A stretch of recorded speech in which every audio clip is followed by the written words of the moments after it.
Stage पे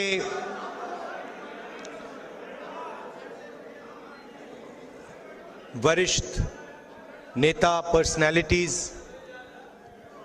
भाइयों और बहनों, आप सब यहां आए, अच्छा डिस्कशन हुआ और इतनी एंथुजियाज्म से आप मेरी बात सुनने के लिए आए। दिल से मैं आपका धन्यवाद करता हूं।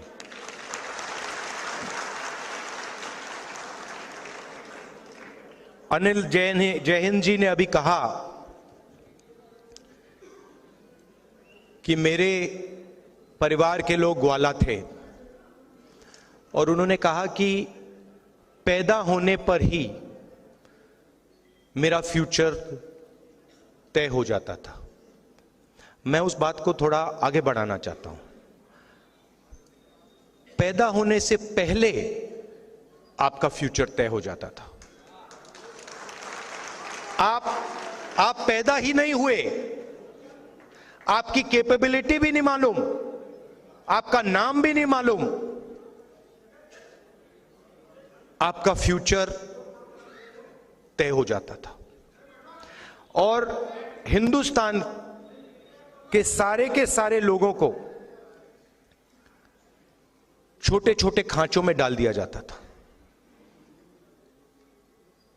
आप इस काम के लायक हो, आप इस काम के लायक हो, आप इस काम के लायक हो, ये आप कभी नहीं कर सकते हो, ये आप कभी नहीं बोल पाओगे। आपके पैदा होने से पहले डिसीजन लिया जाएगा कि आपको कोई छुएगा नहीं, आप कभी जमीन नहीं खरीद पाओगे। तो ये सारा पैदा होने से पहले ही डिसाइड हो जाता था। और हिंदुस्तान के करोड़ों लोगों ने, अरबों लोगों ने हजारों साल इस प्रकार जिंदगी जी है। उन्होंने अपना फ्यूचर डिसाइड नहीं किया, समाज ने उनके लिए पैदा होने से पहले उनका फ्यूचर डिसाइड कर दिया। तो आप सोचिए कितना दुख, कितना दर्द, कितनी कैपेबिलिटी जाया हुई।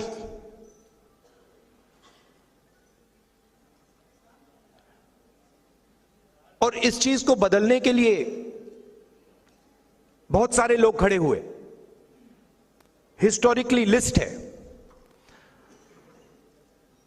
जय हिंद जी ने उनके नाम लिए, मगर सब के सब ने एक ही बात की थी, जो सच्चाई थी उसको उन्होंने एक्सेप्ट किया कि हमें यह दिख रहा है कि यह सच्चाई है और इस बात को मैं एक्सेप्ट कर रहा हूं। दो तरीके के लोग होते हैं, राजनीति में तो खासतौर एकदम दिख जाता है। पूरी जिंदगी सत्ता के पीछे दौड़ते दौड़ते दौड़ते दौड़ते सच्चाई को कभी एक्सेप्ट नहीं करते। ना अपनी सच्चाई एक्सेप्ट करते हैं, ना अपनी सच्चाई एक्सेप्ट करते हैं, ना किसी और की सच्चाई एक्सेप्ट करते हैं। उनको सिर्फ एक चीज दिखती है कि किसी ना किसी तरह मेरे हाथों में इन्फ्लुएंस आ जाए, सत्ता आ जाए, बाकी सब छोड़ो। और दूसरे तरीके के लोग होते हैं जो कहते हैं यह सच्चाई है, इसको मैं एक्सेप्ट कर रहा हूं, चाहे मुझे अच्छा लगे या बुरा लगे, मगर मुझे जो दिख रहा है उस बात को मैं पूरी तरह एक्सेप्ट कर रहा हूं। और अलग अलग समाज में अलग अलग जगह से ये लोग आए। अंबेडकर जी, महात्मा गांधी जी, पेरियार, बसवना, बुद्धा, ये अलग अलग अलग स्पेसेस से आए, मगर इन सब ने ये बात एक्सेप्ट की कि जो मैं देख रहा हूं ये सच है और मैं इसको छोड़ूंगा नहीं।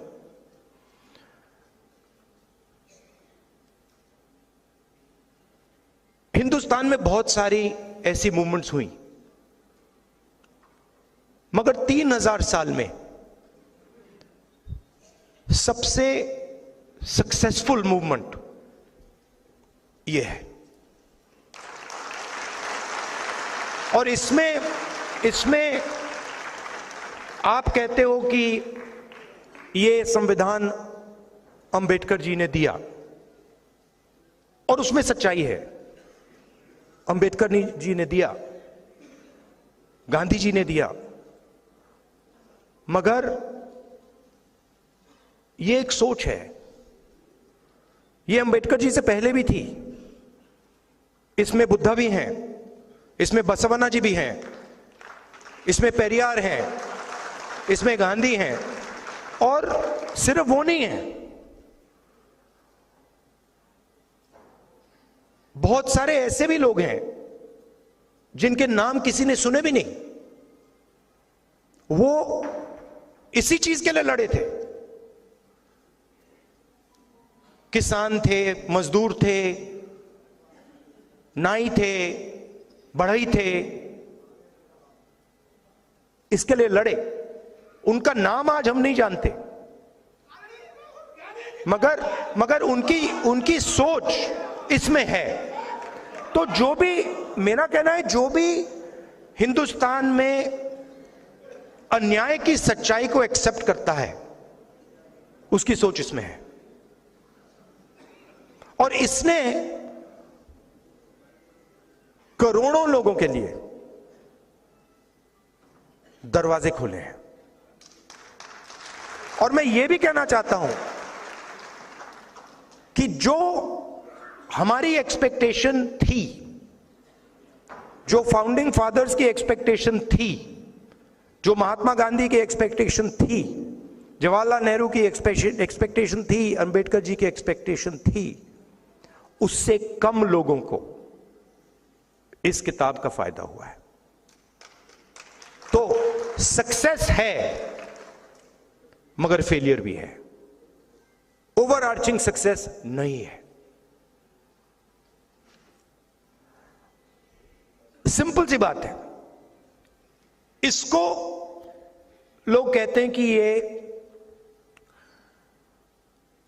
राइट्स का डॉक्यूमेंट है, अधिकार का डॉक्यूमेंट है, इससे हमें लोकतांत्रिक अधिकार मिलता है। सही, मगर ये ट्रांसफर ऑफ पावर का भी डॉक्यूमेंट है। ये ट्रांसफर ऑफ एसेट्स का भी डॉक्यूमेंट है। ये ट्रांसफर ऑफ वेल्थ का भी एक डॉक्यूमेंट है। ये ट्रांसफर ऑफ स्किल्स का भी डॉक्यूमेंट है। अब अगर हम हिंदुस्तान को आज देखें, और मैं 15, 20, 30, 40, 50 साल पहले की बात नहीं कर रहा हूं, मैं आज की बात कर रहा हूं। और अगर आज हम अपने देश को देखें, 95% लोग पिछड़े वर्ग के, अप्रोक्सीमेटली 50, 15% दलित, 8% आदिवासी, 15% माइनॉरिटी, उसमें आप 5% गरीब जनरल कास्ट जोड़ दीजिए, 95% लोग। आप मीडिया में देखिए, मीडिया कोई मामूली औजार नहीं है। यह नैरेटिव बनाता है, देश का नैरेटिव बनाता है, पूरे देश का, पूरे देश के नैरेटिव को इन्फ्लुएंस करता है। यहां बड़े बड़े पत्रकारों में, जर्नलिस्ट में, मीडिया ओनरशिप में आपको एक पिछड़े वर्ग का व्यक्ति नहीं मिलेगा। अब बात अच्छी लगे ना लगे, यह रियलिटी है, यह सच्चाई है।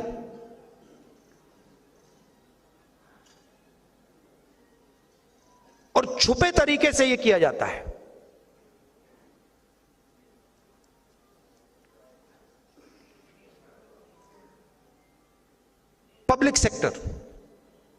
पब्लिक सेक्टर में 90% के लिए रास्ते खुलते थे, ज्यादा नहीं खुलते थे मगर खुलते थे।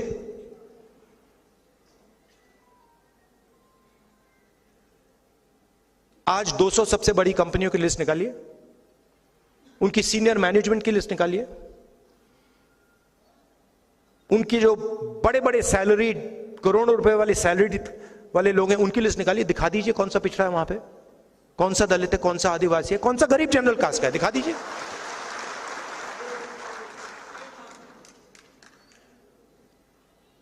जुडिशरी में भी गई, सरकार में भी गई, और जो सच्चाई है वो छुपा दी जाती है। अग्निवीर स्कीम में नुकसान किसका हुआ है,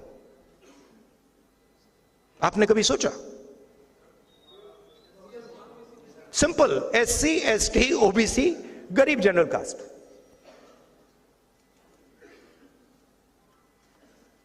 अग्निवीर सीनियर लेवल पे नहीं है, अग्निवीर जवान के लिए है, और 2 तरीके के शहीद बनाए जा रहे हैं। तो जहां भी देखो 90% तो है ही नहीं। अब मैं सिर्फ एक बात कह रहा हूं कि सब कुछ छोड़ दीजिए,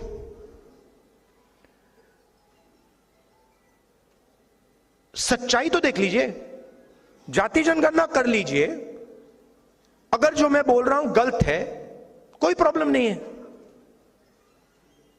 मगर यह तो पता लगाइए कि इस देश में पिछड़े वर्ग के कितने लोग हैं, दलित कितने हैं, आदिवासी कितने हैं, यह तो पता लगाइए। कौन सी संस्थाओं में है, कहां हैं, कोर्ट्स में कितने हैं, और रिएक्शन आता है कि नहीं होना चाहिए। इससे क्या होगा? इससे हिंदुस्तान के करोड़ों लोगों को हिंदुस्तान की सच्चाई पता लगेगी, यही होगा। इस सच्चाई से लोग क्यों डर रहे हैं? देखिए, अगर हिंदुस्तान को मजबूत बनाना है, जो मोदी जी सुपर पावर की बात करते हैं, तो 90% आबादी के बिना तो हो ही नहीं सकता ना। कैसे होगा? आप ये कह दो कि भैया ब्यूरोक्रेसी में 90% नहीं आएंगे, मीडिया में 90% नहीं आएंगे, स्पोर्ट्स में 90% नहीं आएंगे, ब्यूटी पैजेंट्स में 90% नहीं आएंगे, तो कौन सा सुपर पावर बनने वाला है? मतलब आप अपनी 10% आबादी का सुपर पावर बनाओगे क्या? मतलब कौन सी दुनिया में हो आप? सुपर पावर तो 90% है।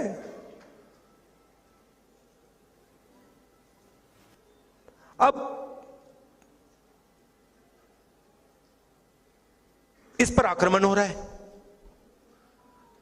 मोदी जी कहते हैं मैं कॉन्स्टिट्यूशन को रद्द नहीं करना चाहता हूं। ठीक है, जब आप CBI और ED को राजनीति और लोकतंत्र पर,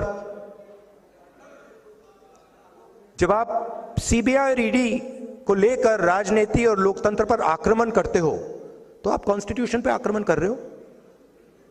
जब आप सारे के सारे इंस्टीट्यूशंस में RSS के लोग भर रहे हो, तो आप कॉन्स्टिट्यूशन पे आक्रमण कर रहे हो। जब आप बिना किसी से पूछे नोटबंदी करते हो और हिंदुस्तान के करोड़ों पिछड़े वर्ग के लोगों को, दलितों के, आदिवासियों की जिंदगी खत्म करते हो, तो आप कॉन्स्टिट्यूशन पर आक्रमण कर रहे हो। जब आप अग्निवीर योजना बिना आर्मी से पूछे लागू करते हो, आप कॉन्स्टिट्यूशन पर आक्रमण कर रहे हो। मोदी जी राजा हैं।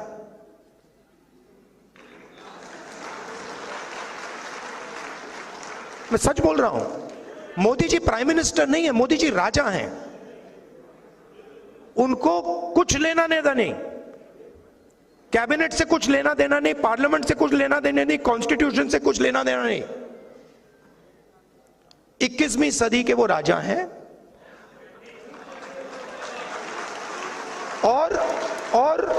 और उनके जो फाइनेंसियर्स हैं पीछे, जो 2-3 फाइनेंसियर्स हैं, वो राजा का पूरा टेम्पो वाले,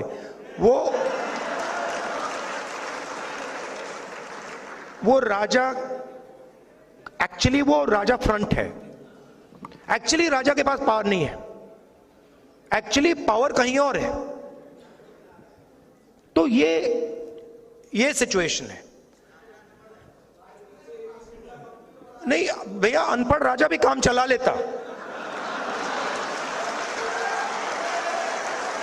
बहुत सारे अनपढ़ राजा हुए हैं हिंदुस्तान में, जिनमें अहंकार नहीं है, जिनमें अहंकार नहीं था, वो काम चला लेंगे, जो जनता की बात सुन लेते थे। ये दूसरे टाइप के हैं, ये किसी की नहीं सुनते। अब इनका लक्ष्य है कि पब्लिक सेक्टर को खत्म करो और जो दलितों के, आदिवासियों के, पिछड़ों के रास्ते हैं और गरीब जनरल कास्ट के जो रास्ते हैं, उनको एक एक करके खत्म करो। और इनके सारे के सारे नेता कह रहे हैं, खुल के कह रहे हैं कि हम रिजर्वेशन को खत्म कर देंगे। और मैं खुल के कह रहा हूं, आप रिजर्वेशन को कभी खत्म नहीं कर सकते हो। और सिर्फ ये नहीं, वो क्योंकि रिजर्वेशन 90% की आवाज है, तो रिजर्वेशन पर आक्रमण, कॉन्स्टिट्यूशन पर आक्रमण, पब्लिक सेक्टर पर आक्रमण, आर्मी पर आक्रमण, फाइनेंशियल सिस्टम पर आक्रमण। क्यों? क्योंकि इनके पीछे धन है, अरबों रुपए हैं। तो ये सिचुएशन है। अब थोड़ी सी प्रॉब्लम आ गई है। आपने देखा होगा, मोदी जी ने अदानी जी का, अंबानी जी का नाम ले लिया, भौंकला गए कि भैया आओ आओ मुझे बचाओ। यहां पे तो हिंदुस्तान की जनता ने घेर लिया मुझे, ये मतलब सबने घेर लिया। ये तो आरक्षण की बात कर रहे हैं, ये तो कॉन्स्टिट्यूशन की बात कर रहे हैं। अदानी जी, अंबानी जी बचाओ मुझे। वो कैसे बचाएं? वो नहीं बचा पाएंगे। बचा तो जनता ही सकती है। मैं कल टूर के बाद गाड़ी में था, वापस जा रहा था एयरपोर्ट से, तो बातचीत चल रही थी गाड़ी में और मैं कह रहा था कि देखिए, अलंकार और मेरी बात हो रही थी, तो मैंने उससे कहा देखिए रियलिटी क्या है। रियलिटी ये है कि मैं जनता की आवाज हूं, ठीक है। जब मैं ये कहता हूं, प्रेस वाले मतलब इसको समझते नहीं हूं, मैं एक्चुअली हूं ही नहीं, मैं हूं ही नहीं।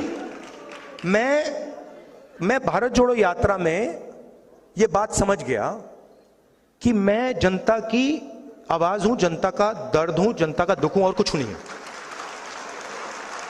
और मुझे और किसी चीज में इंटरेस्ट भी नहीं है।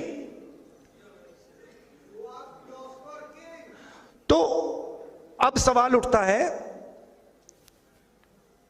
आगे क्या करना है। सबसे पहले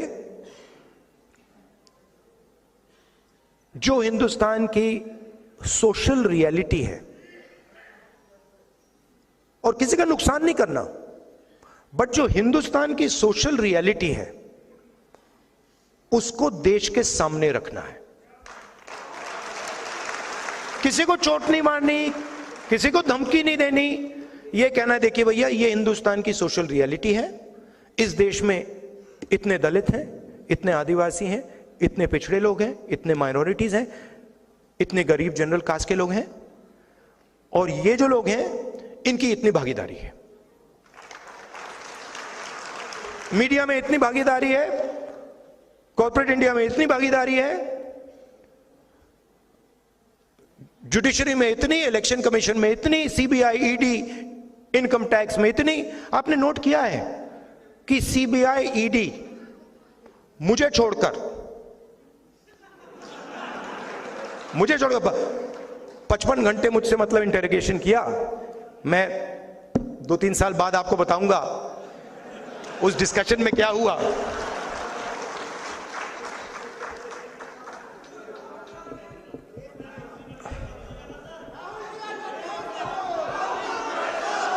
मैं बताऊं आपको क्या हुआ, बताऊं? मैंने ईडी के अफसर से बोला, ईडी के अफसर मुझे इंटेरोगेट कर रहे थे, और मैंने उनसे बोला कि देखिए, आप सोच रहे हो कि आपने मुझे यहां बुलाया है, मगर आप गलतफहमी में हो। आपने मुझे यहां नहीं बुलाया, मैं यहां आया हूं।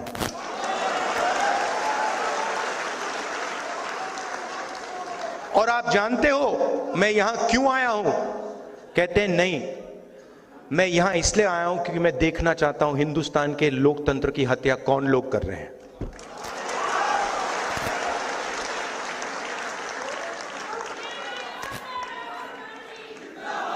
मतलब आप क्या समझे हो?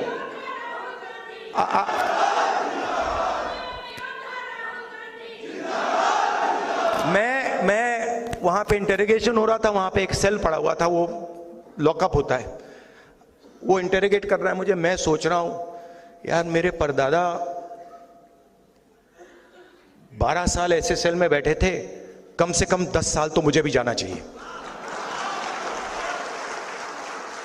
आप मुझे कोई भी सेल दे दो, कोई फर्क नहीं पड़ता। तो मेरा कहना है कि हिंदुस्तान की जनता के सामने हिंदुस्तान की रियलिटी डालनी है, और मैं बिलीव करता हूं, चाहे वो किसी भी जात का व्यक्ति हो, अगर हमने रियलिटी सामने रख दी ऐसे, हिंदुस्तान की राजनीति बिल्कुल बदल जाएगी।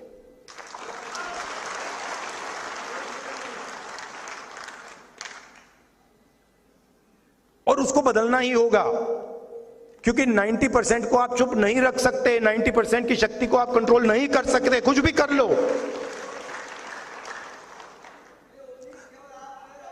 नहीं, ये बहुत सारे लोगों में, आप में भी है। और राजनीति में ना, मेरा एक्सपीरियंस बताता हूं आपको, एक होता है जो सुबह उठता है, कहता है भैया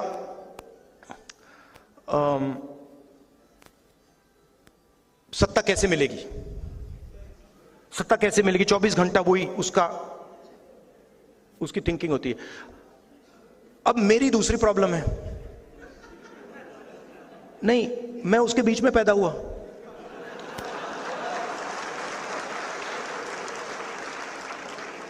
अब अजीब सी बात है, मुझे उसमें इंटरेस्ट ही नहीं है। वो मेरे लिए औजार है, वो मेरे लिए औजार है कि उसका मैं प्रयोग जनता की मदद करने के लिए कैसे करूं।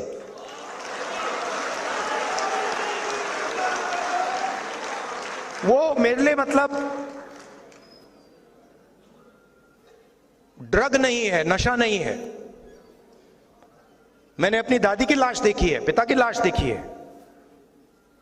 तो एक पॉलिटिकल व्यक्ति के अंदर एक पॉलिटिकल क्रिस्टलाइजेशन होता है। बहुत सारे लोगों के अंदर पॉलिटिकल क्रिस्टलाइजेशन कभी होता ही नहीं। पूरी जिंदगी निकल जाती है, सुबह उठते हैं, किसी को काटते हैं, किसी को डराते हैं, किसी से लड़ते हैं, कोई सूट पहन लेता है, कोई मतलब अलग अलग वीडियो बनाते हैं, तो उनको तो छोड़ दो। मगर फिर ऐसे भी लोग होते हैं जो कहते हैं कि भाई अब हमारे पास 15-20 साल हैं, 30 साल हैं, अब कुछ अच्छा किया जाए, कुछ दम का किया जाए। तो पॉलिटिकल क्रिस्टलाइजेशन हो जाता है। एक बार पॉलिटिकल क्रिस्टलाइजेशन हो जाता है तो फिर क्लैरिटी आ जाती है कि मुझे ये करना है और कुछ नहीं करना। और मेरे माइंड में ये क्लैरिटी आ गई है कि इस देश में 90% लोगों को भागीदारी दिलवानी है और 90% लोगों के लिए एक के बाद एक दरवाजे खोलने हैं। मीडिया में, कॉर्पोरेट इंडिया में, जुडिशरी में, सब जगह ऐसा इंडिया, ऐसा हिंदुस्तान हम चाहते हैं, सब चाहते हैं। तो ये करने में बड़ा मजा आ रहा है मुझे। 4000 किलोमीटर चल गया, पता भी नहीं लगा मुझे ये हुआ क्या। हाँ, अब बड़ी इंटरेस्टिंग बात है, मैं आपको बताऊं, बड़ी इंटरेस्टिंग बात है। पॉलिटिकल क्रिस्टलाइजेशन से क्या होता है, या पॉलिटिकल जब क्लैरिटी आ जाती है, होता क्या है। मैं 2004 से राजनीति में हूं, ठीक है। 2 साल पहले मैंने भारत जोड़ो यात्रा की, 4000 किलोमीटर चला, और मेरा जो सुनने और देखने का तरीका था वो बदल गया।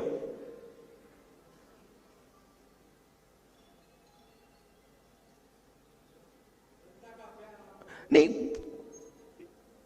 क्या करने लगा मैं, जैसे आप मेरे पास आए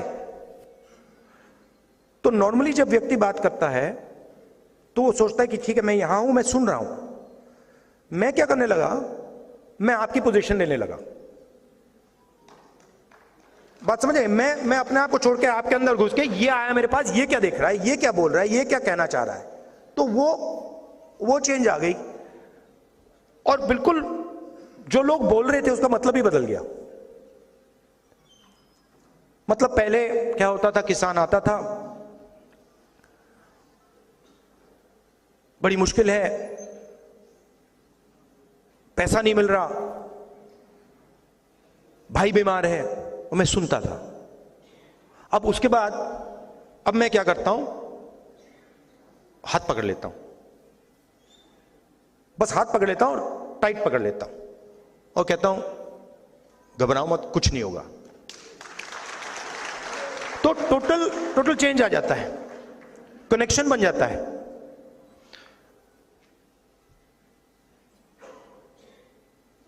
तो भारत जोड़ो यात्रा से पहले 20 साल में राजनीति में था, मगर मैंने मोहब्बत शब्द कभी यूज ही नहीं किया। सबसे पावरफुल शब्द है, आप सब कहेंगे कि दुनिया में सबसे पावरफुल शब्द मोहब्बत है, करेक्ट।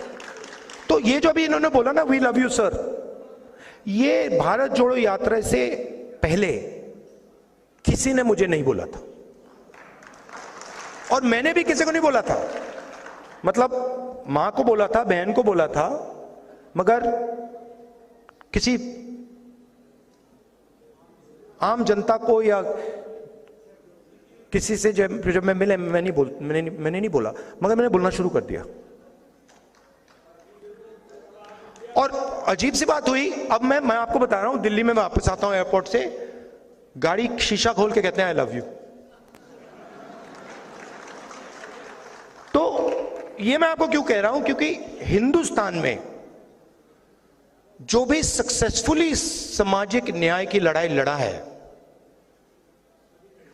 वो मोहब्बत से लड़ा है। जो सुपरस्टार हुए हैं वो मोहब्बत से लड़े हैं, वो नफरत से नहीं लड़े हैं। तो ये 2 चीजें जरूरी हैं कि सच्चाई होनी चाहिए, सच्चाई से पीछे नहीं टिकना चाहिए, हिलना नहीं चाहिए, कोई भी कॉस्ट दे दो, मगर ये सच्चाई है।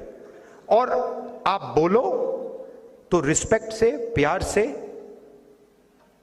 स्ट्रेंथ से। और मैं आपको एक बात की गारंटी दे देता हूं, एक बात तो मैं आपको बता देता हूं कि अब चुनाव हो रहा है, नरेंद्र मोदी जी प्रधानमंत्री नहीं बन रहे हैं। ये 100% मैं आपको, आप चाहते हो तो मैं यहां पे लिख के आपको सबको दे दूंगा, साइन करके दे दूंगा।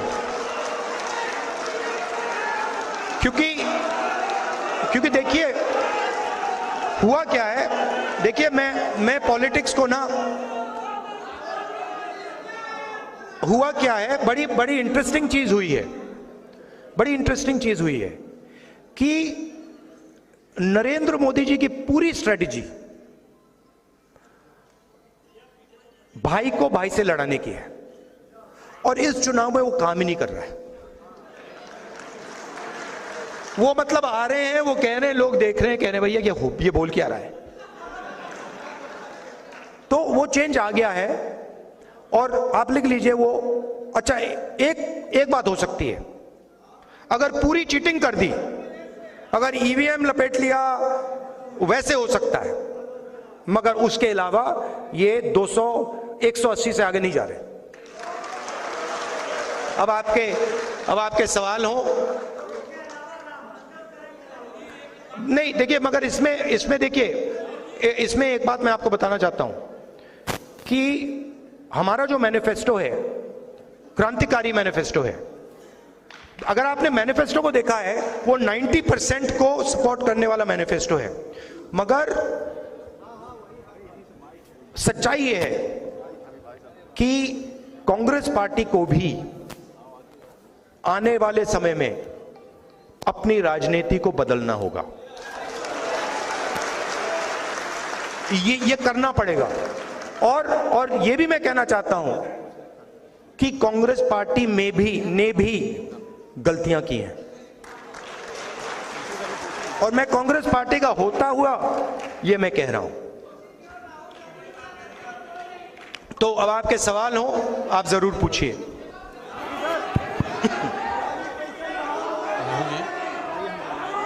एक दो सवाल एक करके ब्रदर।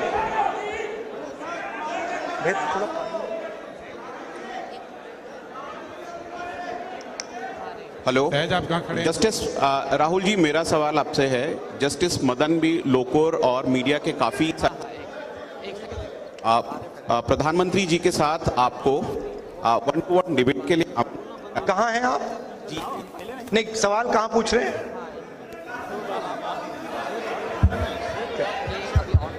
अच्छा, ठीक है।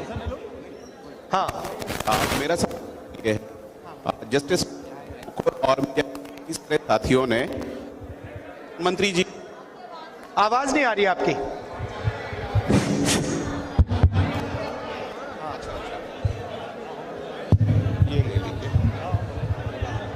हेलो, हाँ जी, मेरा सवाल आपसे ये है कि जस्टिस मदन बी लोकुर और मीडिया के काफी सारे साथियों ने आपको प्रधानमंत्री जी के साथ 1-to-1 डिबेट के लिए आमंत्रित किया है, तो ये न्योता स्वीकार करते हैं? मैं 100% किसी से भी डिबेट करने को तैयार हूं, प्रधानमंत्री से। हेलो, मगर मैं प्रधानमंत्री को जानता हूं, प्रधानमंत्री मुझसे डिबेट नहीं करेंगे। आदरणीय राहुल सर, और हमारे प्रेसिडेंट खारगे जी भी हैं, वो भी डिबेट कर सकते हैं। आदरणीय राहुल सर, इधर मेरा एक सवाल है। हाँ जी। इस साइड में सर, इस साइड में मेरा एक सवाल है। हाँ जी सर, आपकी सरकार अगर बनती है तो आप पुरानी पेंशन बहाल करेंगे कि नहीं करेंगे? क्या? और आप पुरानी पेंशन बहाल करेंगे कि नहीं करेंगे? और आप अपने मैनिफेस्टो में पुरानी पेंशन का मुद्दा रखेंगे कि नहीं रखेंगे? सर, मेरा सवाल आपसे है। सभी शिक्षक कर्मचारियों, पूरे देश से शिक्षक कर्मचारियों से सवाल है आपके लिए। देखिए, मैनिफेस्टो में ये हमने नहीं रखा है, बट इसको हम कंसिडर करेंगे।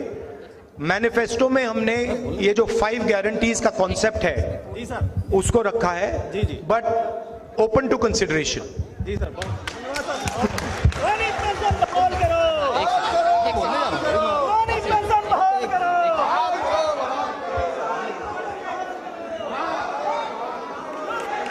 सुनाई नहीं दे रहा। माननीय राहुल गांधी जी, एक्सक्यूज मी। बाद में बात कर लूंगा, और 2-3 और क्वेश्चन है। ये बताइए माननीय राहुल गांधी जी, राहुल साहब, राहुल जी, हुकूमत आपकी बनने जा रही है, आप 85% रिजर्वेशन देंगे? सर मैं वर्तिका सिंह अंतर्राष्ट्रीय निशानेबाज हूँ मैं, हाँ। और राष्ट्रपति पदक विजेता हूँ मैं। और सर मुझे न्याय कब मिलेगा? 5 साल से स्मृति ईरानी ने मेरे परिवार को और हम लोगों को जान से मारने की धमकी दिया। 5 साल से एक लड़की जो अंतर्राष्ट्रीय स्तर पे जिसने देश को रिप्रेजेंट किया है, उसके साथ ये अन्याय हो रहा है। मैं अकेली लड़ाई लड़ रही हूँ। आप आके मुझे डिटेल्स देख सर मैं लीजिए, इतनी दे बार दीजिए। लोगों से कितनी बार रिक्वेस्ट किया, सर मुझे प्लीज आप वचन दीजिए कि आप मुझे अपॉइंट आप डिटेल्स हमें दे दीजिए। मैं एग्जैक्टली केस के बारे में जानता नहीं हूँ, आप डिटेल्स मुझे दे दीजिए। राहुल जी, पूरे देश में पूरे देश के जितने संस्थाओं का राहुल जी देश में जितने संस्थाओं का निजीकरण इधर से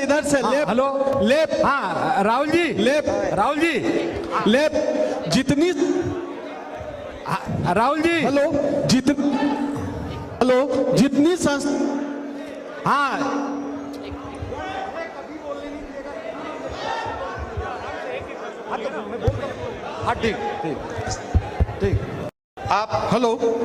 जितनी संस्थाओं का निजीकरण किया गया है, क्या उन संस्थानों का फिर से राष्ट्रीयकरण किया जाएगा?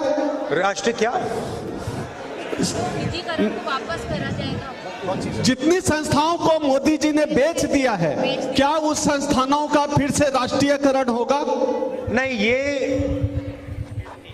ये तो मुश्किल होगा, मगर ये जो ब्लेटेंट प्राइवेटाइजेशन किया जा रहा है, जो रेलवेज का डिस्कशन चल रहा है, जो बाकी बड़ी बड़ी संस्थाओं का डिस्कशन चल रहा है, ये ब्लेटेंट प्राइवेटाइजेशन हम अलाउ नहीं करेंगे।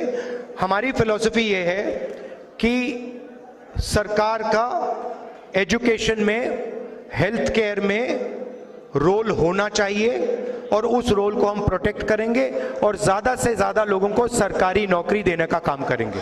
आपका बहुत बहुत धन्यवाद, बहुत अच्छा लगा मुझे यहां आकर। थैंक यू, नमस्कार, जय हिंद। मैं समृद्ध भारत फाउंडेशन की ओर से